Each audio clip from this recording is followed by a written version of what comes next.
Salam saudara. Walaupun kita tidak dapat bekerja bersama-sama di sebuah gereja hari ini, tapi saya percaya itu tidak menghalangi kita bersekutu dengan Tuhan kita. Amin. Hari ini saudara, saya ingin membawa kita merenungkan firman Tuhan yang terdapat dalam Injil Yohanes pasal yang keempat ayat yang ke-23. Demikian firman Tuhan. Tetapi saatnya akan datang dan sudah tiba sekarang, bahwa penyembah-penyembah benar akan menyembah Bapa dalam roh dan kebenaran. Sebab Bapa menghendaki penyembah-penyembah demikian.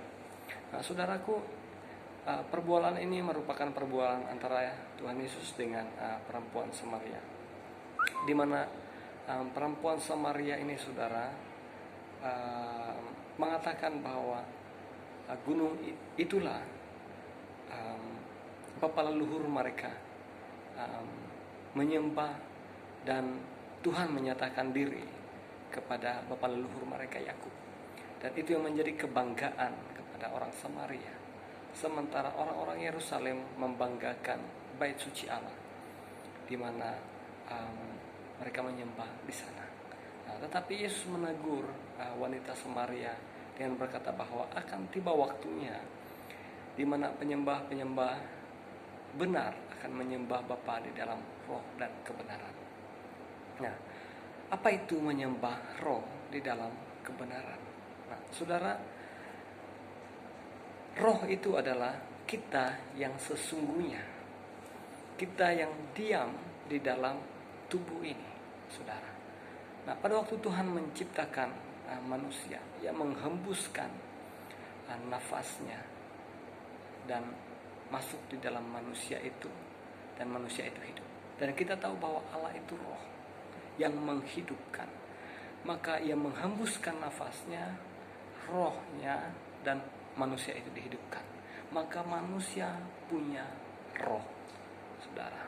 Nah, jika dikaitkan dengan menyembah di dalam roh dan kebenaran, maksudnya, saudara, kita yang ada di dalam kita ini, di dalam tubuh ini, menyembah Dia dengan kebenaran. Nah, dengan sungguh-sungguh.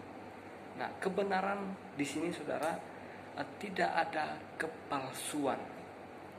Nah, tidak ada kepalsuan, kebohongan. Nah, yang diucapkan itulah yang sungguh-sungguh dari roh kita ataupun hati kita ini. Nah, itulah yang dimaksudkan dengan menyembah Bapa di dalam roh dan kebenaran.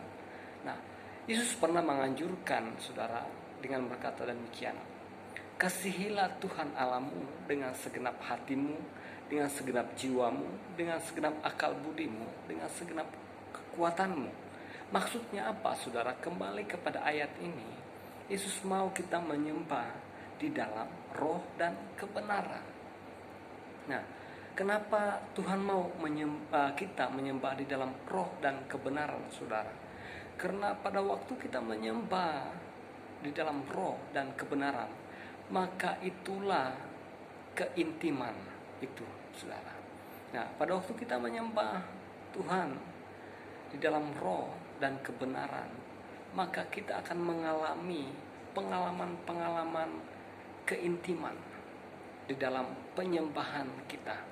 Bukan lagi penyembahan-penyembahan yang kering, saudara, yang hanya terikat dengan liturgi. Nah, tetapi mengalami ibadah itu, mengalami persekutuan itu.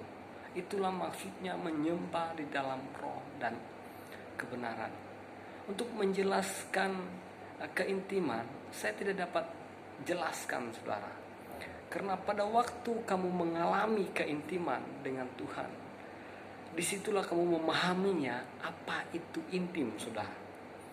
Nah, kenapa Tuhan menganjurkan supaya kita menyembah Dia di dalam roh dan kebenaran, dan mengapa Dia menganjurkan kita mengasihi Tuhan dengan segenap hati, segenap jiwa, segenap akal budi, kekuatan, supaya pada waktu kita menyembah Dia dalam keadaan demikian, kita akan mengalami namanya keintiman, saudara, dengan Tuhan, mengalami penyembahan itu, sehingga, saudara, kita mengerti apa itu menyembah yang sesungguhnya. Semoga saudara diberkati dan mengaplikasikan firman Tuhan ini, karena inilah yang dikehendaki Tuhan bagi kita. Semoga saudara diberkati. Ya, salam, Tuhan Yesus memberkati.